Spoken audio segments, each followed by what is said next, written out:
Finally guys ಕೊಟ್ಟಮಡಿಯಲ್ಲಿ turf ready ಆಯ್ತಿದೆ.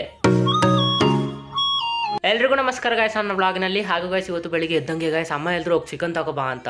ನಾ ಈ ಚಳಿಯಲ್ಲಿ ಹೆಂಗೆ ಗಾಡಿ ಓಡಿಸ್ಬೇಕು ಅಂತ ಅನಿಸ್ತಿರ್ಬೇಕಾದ್ರೆ ಗಾಯ್ಸ್ ಗಾಡಿ ಸ್ಟಾರ್ಟ್ ಮಾಡಿದಷ್ಟೇ ಅದು ಆಟೋಮ್ಯಾಟಿಕ್ ನಡೀತಿದೆ ಅಂತ ಆಕ್ಸಿಲೇಟರ್ ಕೊಡದೆ. ನಮ್ಮ ಥರ ಗಾಡಿ ಯಾರ ಕೈಲಿದೆ ಹೇಳಿ? ಹಾಗೂ ಗಾಯ್ಸ್ ನಾವು ಹೋಯ್ತಿರ್ಬೇಕಾದ್ರೆ ನೋಡಿ ಗಾಯ್ಸ್ ರೋಡಲ್ಲಿ ಎಷ್ಟು ಫಾಗ್ ಇದೆ ಅಂತ. ಕಾಶ್ಮೀರೇ ಗುರು ಇದು. ಹಾಗೆ ಗಾಯ್ಸ್ ನಾವು ಕೊಟ್ಟಮಡಿ ತಲುಪೇ ಬಿಟ್ಟಿದ್ವಿ. ಇಲ್ಲಿಂದ ಬೇಗ ಚಿಕನ್ ತೆಗ್ದಿದ್ದ ನಂತರ ಆಯ್ತು. ಆಮೇಲೆ ಗಾಯ್ಸ್ ನಾವು ಬಂದ್ವಿ ಕೊಟ್ಟಮಡಿ ಜಂಕ್ಷನ್ಗೆ. ಇಲ್ಲಿ ಒಂದು ದೊಡ್ಡ ಟರ್ಫ್ ರೆಡಿ ಆಯ್ತಿದೆ guys, Napoklu Madikeri main road ಸೈಡಲ್ಲೇ. ಹಾಗೂ ಗಾಯ್ಸ್ ಇದು ಸ್ಕೋರರ್ಸ್ 360 ಟರ್ಫು. ನೀವೊಂದ್ಸಲಿ ಇಮ್ಯಾಜಿನ್ ಮಾಡಿ ಗಾಯ್ಸ್, ಇದು ಆದ್ಮೇಲೆ ಹೆಂಗಿರುತ್ತೆ ಅಂತ. ಬೇರೆ ಲೆವೆಲ್ ಕಾಣುತ್ತೆ ಗಾಯ್ಸ್ ರೋಡ್ ಸೈಡಲ್ಲಿ.